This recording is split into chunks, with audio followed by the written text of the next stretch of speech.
Hello, everyone. Thank you for joining us for a conversation with one of Milwaukee's incredible community organizations, Latino Arts. I'm Jenny Toutant, the Interim Chief Engagement and Education Officer. Jacobo, could you please introduce yourself and tell us a bit about your role and the mission of Latino Arts? Well, hello, everybody, and welcome. My name is Jacobo Lovo. I'm the Managing Artistic Director of Latino Arts, which I consider to be a genuine privilege to be able to serve my community in this capacity. My background is in education, and I feel fortunate that even though I serve as Director for Latino Arts, I still am able to wear that educator role since a lot of the programming that we do for the community in service for the community has to do with building bridges through cultural arts, which is closely tied into our mission, which I see as twofold. One is to preserve and conserve our cultural heritage, and meaning our cultural heritage, meaning the Latino community, which is an immigrant population, and furthermore, it's a multi-generational immigrant population. So as Latinos in the diaspora, away from our countries of origins or countries of origins of our grandparents or parents, it's important to stay connected to those cultural traditions, whether it be music, dance, theater, food, and all the wonderful array that you get to experience. And in that, we hope that people can connect with the diversity that exists within the Latino community. So we do that as a service for our community. However, the other not however, but another element to that is that we use it as a cultural build bridging because we want to connect with non-Latino communities and dispel some of the national stereotypes and narratives that are out there, which are tremendously negative. And we see it ourselves as a tool for us to create that cultural bridge where people can come to really get to know the Latino community in a positive way. And what better way to do that than through the arts? So that's a little bit of how our mission, or how we see our mission, and how it informs our programming for the community. That's fantastic. I think that something that you do really well is create some really exciting events, through that programming. Can you talk about how you center community when you are creating those events? A bit about the process, how the community informs what you do. Okay, yes, I mean that's a really wonderful question because that there's so much more that I think that we want to do. However, we have to stay true to our mission, which is a cultural arts mission. And I'm always kind of looking for ways that we can kind of push a little bit, but staying true to our focus of involving the arts as part of the conversation. And I think our community really gravitates for that as a learning opportunity. So when we are looking for a particular theme to work on, or a topic of conversation that's relevant to what we recognize within the community, or the community is requesting of us, we look for the proper lens to magnify that through, and whether it's creating a lunch and learn panel discussion, or an exhibit, or some sort of other programming that we can develop with a community partner such as the rep. We are always really looking for those opportunities as long as we're able to stay true to the mission. I think that's important. It allows for us to develop a trust with the community and our partners so they know that when they come to Latino Arts, they're going to be looking or getting an educational experience that is rooted in cultural arts, and not something that might not stay true to what we believe in, or we are not properly representing the community. That's great. I love the focus on mission and how we stay central to it. That's why we create mission statements, and and I think that's how our partnerships get defined. It is, and it's very easy to, there's that term mission creep, but it's very easy to look at things that you as a person might feel very passionate about and want to get involved in, go head deep in. But, I think, like I said, I consider it a great privilege to be able to lead Latino Arts, and Latino Arts was here before me, and it's going to be here after me. And so I have to be respectful that my personal feelings sometimes, you know, I have to keep off the mission. Right. And that's a little bit difficult to navigate sometimes, just because there's things that I really feel passionate about, and by some extension, so does Latino arts. But I have to make sure that our educational focus, our cultural arts focus, is what we're putting out forward. For sure. You had mentioned Lunch and Learns, and those have been going on for quite a while. Can you tell us a little bit about that series and what's coming up next on that? Yeah. So the Lunch and Learn it's a fun series. Before I joined Latino Arts, it was a series that was done as kind of one-offs. I think there were maybe a total of 3 before I joined Latino Arts. After we've been able to develop it into an ongoing series, which is part of our yearly fall and spring programming. So we host about 3 to 4 different panel discussions a year, or within the seasons, and they vary in topics. However, again, they're centered around art topics. I'm very excited about our next one, our next Lunch and Learn, which is going to be on the topic of murals and its community voices through public art. And kind of by happenstance, this is something that we were developing back in January, and then there was a lot of emphasis placed on murals before the tragic events and the horrific events that happened in Minnesota with the murder of George Floyd. And a lot of the murals that have to come from the Black Lives Matter movement kind of led us to say, this is really something that needs to be put at the top of our docket and really develop it now, so we can offer to the community. So we are very proud of the panel that we've been able to assemble for this discussion, and I'm happy to share that with you. We are going to be having Reynaldo Hernandez, who is Milwaukee's own muralist.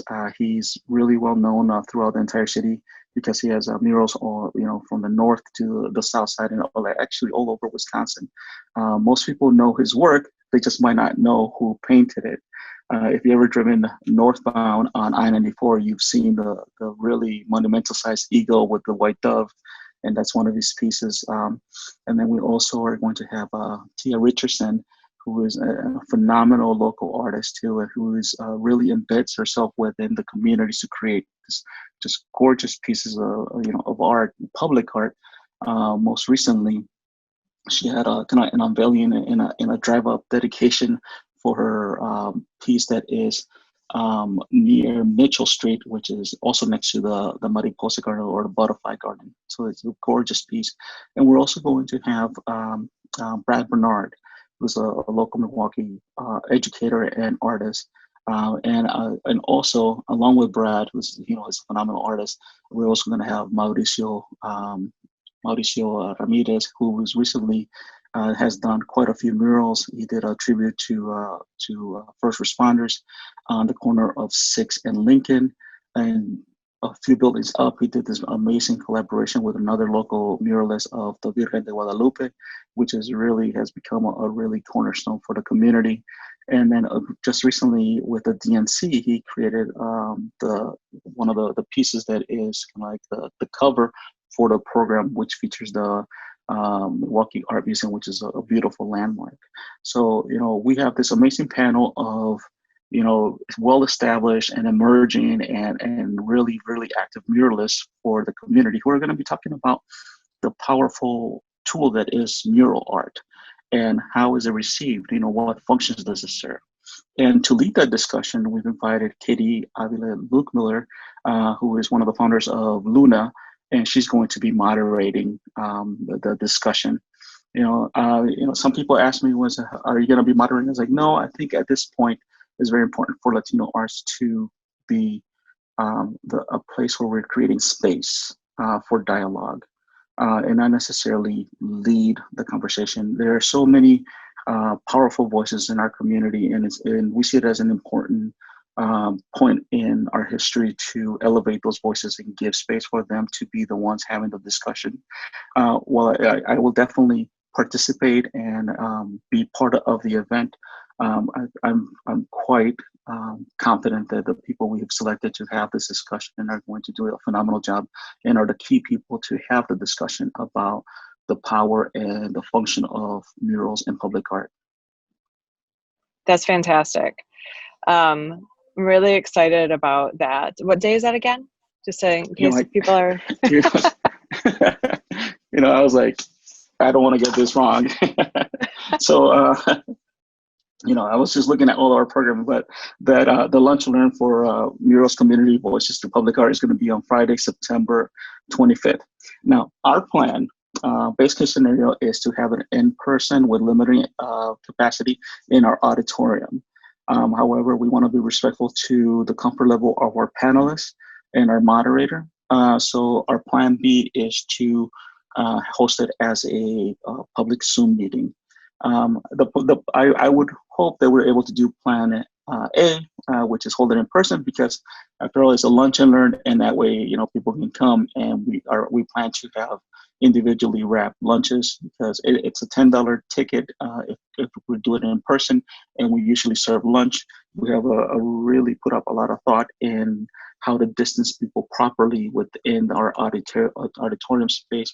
But the good thing is that even if we do plan A, we're still going to be broadcasting it on social media. So others, people that are not as comfortable being able to come out in public, will still be able to listen in and hopefully participate in the discussion. Because after the discussion is completed, we always have a Q&A portion that is very important. That's how we are able to make it more interactive, so the community are able to ask questions of the artists and of all the panelists, and really make it a community event. That's great. That's great. I think that's something that's always of a concern. It was like, how can we still gather and still gather safely? So it's really amazing thoughts that are put into that. Actually, that brings me to a good transition question here too. Given this current pandemic, how have your practices shifted in order to continue doing your work and engaging in the Milwaukee community? And you just gave us a really good example of how you might be shifting the lunch and learn and those practices. How else has your work shifted? When the pandemic started to develop and the safer at home order came, I'm always proud to work with individuals here at Latino Arts, but I was never more proud to be part of this team, because I like to kind of boast about them a little bit, because they didn't flinch. They were like, okay, how do we keep going? And even though we were all remotely, we all learned how to use Zoom within a few minutes, and okay, how can we still connect? And the amounts of ideas that they started putting on the table for us to consider were just phenomenal. And within a few days, we started doing tutorials on YouTube, recording tutorials on YouTube, doing live draws for the community, and just putting all this different virtual content. We hosted a virtual loteria game, which we invited community partners and community businesses to call a car per day, and and also we took it as a way for them to promote their business and what they were doing for the community throughout the quarantine. So we really look for ways to stay connected with the community, because that's what we do. We are part of a community. We are in service of the community, and it was crucial for us to stay connected. And we were able to do that while maintaining focus on our mission, which was providing a cultural and arts focused programming that was really developed on the fly, and there was a lot of learning curve that we took a few mulligans, to use a golf term, but we just kept on going, and that is developing now into some very meaningful and engaging programming that we are going to be piloting this fall with some partnering schools with our new Educarte program, which is going to be using a lot of what we already have in place with our Dia de los Muertos exhibit and our community ofrendas exhibit, and finding ways and packaging those ways to bring that meaningful cultural programming to schools who are also going to be doing remote learning. So we're going to be partnering with them, so they still get to visit Latino Arts and get that genuine cultural experience, however, through a virtual medium now. That's great. It's been interesting almost how sometimes it redefines access too for us, and like looking at what these virtual platforms are, almost inspiring us to do, even though it feels in many ways that we are building the plane while trying to fly it. So There's a lot of truth to that. so as you've been working with the community and learning from residents, what are you hearing is most needed during these challenging times? That's a very powerful question. I think it's very deep. There's so many layers of need right now. I think the one thing that comes to the top is really that social consciousness. With the civil rights movement that continues to develop, with the elections coming up, and all those needs. If you look at just the social engagement and the civic engagement and how that ripples through all those different needs that we recognize within the community, whether you're looking at systematic racism, oppression, and public relations between communities and police force, that those are all can be trickled or it can be traced to that engagement piece, whether how you have to be conscious about how you operate and what your role is within the community. So we're really sensitive and cognizant of those needs. However, I'll refer back to our mission. We have to look at how we can elevate Black and Brown voices within our community, and we feel that we're doing that by looking at the artists that we highlight in our programming, our exhibits. Right now, I'm very proud. Our current exhibit is Reynaldo Hernandez, who's the one of the muralists is going to be part of the Lunch and Learn, and it's a retrospective exhibit. It's 50 years of art and cultural diversity, and Reynaldo is his heritage is African American, and also Mexican and Native American. So we have like this amazing diversity within this one individual who happens to be this just phenomenal artist with this breadth of work that has lasted over 50 years now. And we're so fortunate to be able to bring his exhibit to the community and highlight his artistic voice. And that's how we continue to operate, is that looking how we can best highlight those voices within the community and put them, elevate them so they are seen and are able to give them a platform so they're able to get their message out. I'm going to jump ahead a little bit, looking at what we're planning for 2021. We have an amazing collaboration with Luna, who is a Latinx all-female collective, or individuals who identify as females. So we are so thrilled that we're going to be able to exhibit their work and give them space to communicate their ideas. And there's quite a bit in between there, but I just kind of wanted to kind of use that as an example. So that's how we are looking, how we are able to provide a space and elevate voices within our community. Is there more we can do? I think that's something that we are really always looking at, and what's the best way to do that while staying respectful to the mission of Latino art. For sure. How might you suggest that people are able to engage in those exhibits that are coming up? Are there both virtual and in-person opportunities to engage in those exhibits? Yes. So one of the things, taking social distancing as a very important consideration, because safety of our public, our community friends, and our staff is paramount.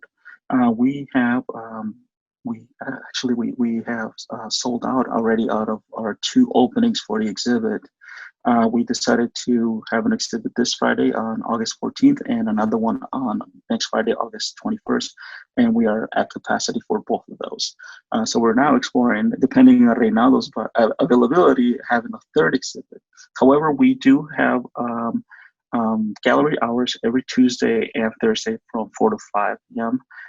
All we request is that people pre-register for visiting the gallery now. And that's how we were able to ensure a safe space for people that come to the gallery. We cap each visit at 25 people, and we have enough, we have enough space in the gallery that we're able to ensure that people have at least a minimum of 6 feet that they're able to to stay apart. However, we do respect if a group of people come together, they're friends, we're trusting that they know that they're able to walk closer. We do ask that that particular group or pot of people respect our other guests' space and stay 6 feet apart from them. Masks are required, and upon entering our campus. We are located within the United Community Center, even though Latino Arts and UCC are two separate 501c3s. We lease our space from UCC, so masks are required upon entering our campus, and we ask that our guests either wash or sanitize their hands using hand sanitizers, which is provided here. So we're taking all those safety measurements, but we are taking a firm stand of no walk-ups.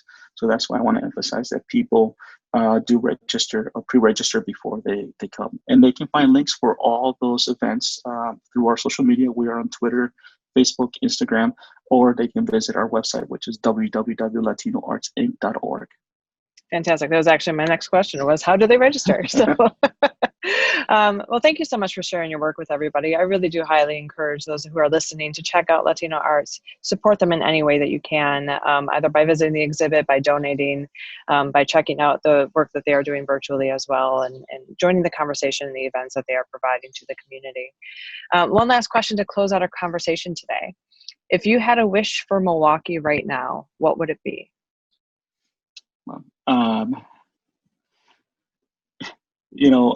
That's a really, I gave a lot of thought to this, and and I think I want to use a little bit of a long-winded anecdote here. When I was still a teacher, one of the lessons that we used to do in 6th grade was on the topic of, or the big idea of, empathy. And I think if you get a person to truly subscribe to the idea or the concept of empathy, and understanding it, and living it, I think Milwaukee could really move forward. I think emotions are really high, and rightfully so right now. And there's a lot of anger, and I think it's has stemmed from so much anger, building up for so many years. But I think if we arrive at a place where we can truly understand and live empathy, we can move forward and bring about meaningful change. I know that might be a little bit altruistic and maybe a little bit fluffy, but I've always operated from a place of humility and kindness, and I think that's served me well, and it's something that's been instilled in me, and I think anger won't get us any place positive, and it won't bring meaningful change.